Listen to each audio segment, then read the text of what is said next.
Hello and welcome. My name is Justice Seibel, and I am here today to talk about the amazing social media tool that is Google+. Google+ is an online tool that teachers, students, and parents can use to share different forms of media.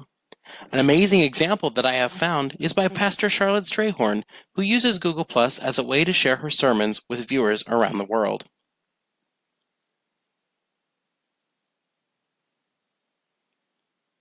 What is the social networking aspect? People can share their videos while others can comment on them. Google Plus allows you to post different types of media and comments. As you can see here, I am posting a quick update to how my life is. The interface is easy to use and highlights different things for you when you want to incorporate them in your post. Whether you're checking in, wanting to add some different forms of media, different hyperlinks, or even take a picture, all before you click that post button.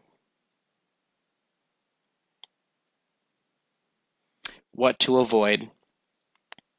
Things to avoid. Make sure that you are abiding by Google's privacy information. You should be all good. All of this information is available on the homepage under the Settings tab. Be sure to review these before you start posting. Also remember that things that you post on the web may come back and haunt you in the future.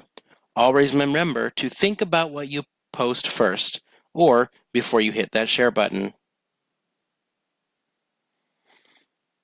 My experience. I found using this tool was very easy. There are not only amazing posts that my friends have already made, but also some really cool places to discover new things.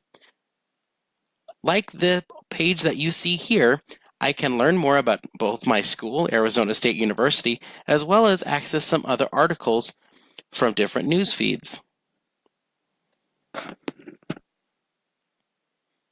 Well, that's all for now. Hopefully soon I will see you all on Google+. To find out more, visit the link provided here, and you will be all set and ready to post on your own Google+.